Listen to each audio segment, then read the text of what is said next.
Thanks to Organic Basics for supporting this episode. Hi everyone, it's Justine. In a capsule wardrobe, actually, we only count the ready-to-wear pieces. The tops, the bottoms, the sweaters, right? What about all the other pieces that are necessary in your closet, like underwear, shoes, accessories, outerwear? I have talked you through how to plan the core capsule itself in a previous video. I will link that one here in the corner and down below in the description as well, in case you've missed it. But today I'd like to focus on all the other pieces, those that officially don't count towards your total. I will start by showing you how I would structure a spring-summer capsule, and then I'll explain how to plan the rest, the other items around it, because the capsule and all the rest are clearly two connected things. First, the core capsule. For the warm half of the year, my capsule wardrobe will probably look something like this. Enough tops to only have to wash once a week, maximum. I have more blouses and tops and less cardigans and sweaters than I would have in winter. This totally depends on the weather where you live though. I live in Berlin, so even in summer, in the evening, you do need more than just a top. That's the way it is. In the south of France, where I'm from, you could go several months without ever needing a sweater. In terms of bottoms, I have less pants and more skirts and dresses than what I would have in a winter wardrobe. 33 items in total. I think it's a good basis to start with. You can have a bit less, a bit more. It's up to you. Now let's move on to the other pieces, which are nowhere in this overview, as you noticed. You can start planning these once you have defined your core capsule. That's the basis for everything else that comes around it. It has to match the core capsule. Then the easiest thing to plan for the rest of the closet is the underwear. Basically, you need enough to last until the next time you do laundry. In my case, the bottleneck will be the tops, because I have more of the rest. So I need as many units of underwear as I have tops. In summer, I wear more lightweight fabrics, so I match the underwear type and color to my clothes. With pants and jeans, I would wear regular panties in black. With skirts, summer dresses, I would wear a thong because I do not want a panty line. And if the garment has a light color, I switch from black to nude to make sure that the underwear does not show, not even the color of it, through the garment. So I have 13 pieces, just like the tops, plus 13 bras, or bralettes, or whatever you prefer to wear. Personally, I have regular bras plus t-shirt bras that are molded and won't show too much under a thin jersey, plus racerback bras, plus strapless ones, and I pick depending on the top that I'm wearing on a given day. At this point, I have a question. Please answer honestly. How many pieces of underwear do you actually own? Counting everything. I'm sure it's more than 13, I would bet. How many do you really wear regularly? Because I know I used to have a drawer full of underwear that I stopped wearing years ago. Then come the shoes, one of my favorite parts. And here I would say that you need at least one pair of flats that you can walk a full day in and that are chic enough to wear to work. For instance, ballerinas, loafers, something like this. Then one pair of sandals. I like platform sandals because I prefer to have a sole rather than feeling the concrete on my feet.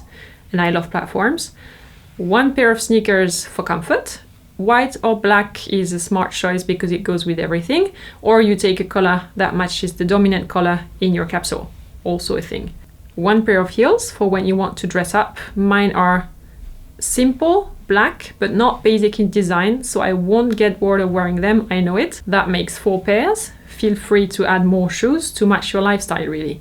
Working in an office will require more dressed up shoes, while if your job's dress code is more casual, you'll want more sneakers. Then accessories, and that includes everything from scarves to handbags to jewelry. All that is also part of your outfit and it needs attention as well. Here you see a black outfit styled with neon shoes and a neon infinity scarf, which I like to wear in summer when I'm tan. I have to be really tan though. Right now I'm not tan enough yet to wear it. And then I have another one that looks more like a regular scarf, but just in a bright summer color.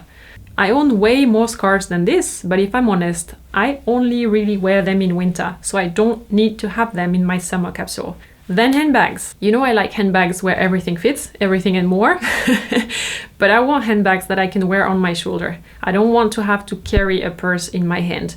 One like this is practical. Other practical ones include crossbody bags. I like that a lot as well because you can put them in front and keep an eye on your belongings when you're standing in a crowd, for instance. I would add a clutch for the evening, something that's the lighter version of your everything bag when you don't want to carry everything once in a while. And I would make sure that they have a wrist link so that you really don't lose them. Keep them close to you. Then jewelry. That depends on your taste, really. There are probably earrings, rings, necklaces that you wear almost every day. I think it's very common. But on top of that, I would plan some extra pieces that are a bit more of a statement. Statement bracelet, statement earrings, a big necklace, something more colorful than you would usually wear, for when you want to wear more than just your everyday jewelry. In the accessory category, we've kept 2 scarves, 3 handbags, plus the jewelry that you like. That's very personal. Then outerwear. In the warmer month, obviously you don't need a heavy-duty winter coat, but still, it's good to add some layers just to give you options, let's say, to keep it cozy in the evening, because you never know, 6 months is still a long time. It might be a leather or vegan leather jacket. I found this one in a thrift shop. See, I was talking about thrifting in my video a few weeks ago. I've had it for about 8 years, I believe. Still looking good. I need to retint a bit the surface, but that's fine. Something like a lightweight trench coat is also a great thing, especially for that weather in between, not winter anymore, not really summer yet. Make that trench coat waterproof if you live in a rainy region. And then maybe also add a denim jacket if you like that. It's super easy to wash and it's easy fabric to care for. In total, that makes 3 outerwear pieces. Again, I am in a region that doesn't really get hot in summer, but do whatever makes sense for your region. Now in total, this is what my capsule wardrobe now looks like. 33 core garments, plus all the other pieces that we discussed. You're welcome to use this overview as a checklist for when you plan your own capsule. Remember that many of these items work for more than one season, so you won't have to buy all that new next season. You'll just swap or replace a few elements. Coming back to the underwear topic, I'd like to introduce a young Danish brand with whom I have partnered for this video.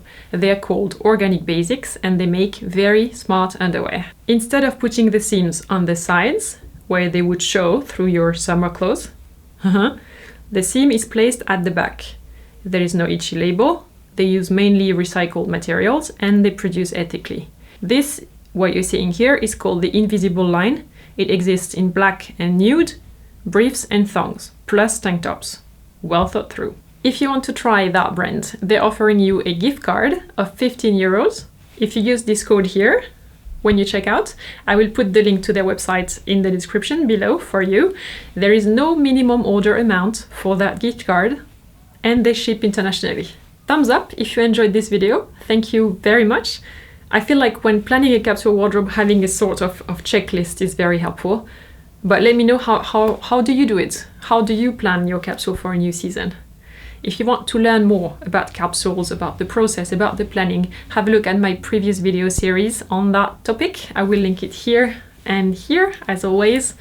This channel is dedicated to fashion. So if you like that, don't forget to subscribe before you go watch something else. I will see you on Sunday with a new video. And until then, take care. Bye.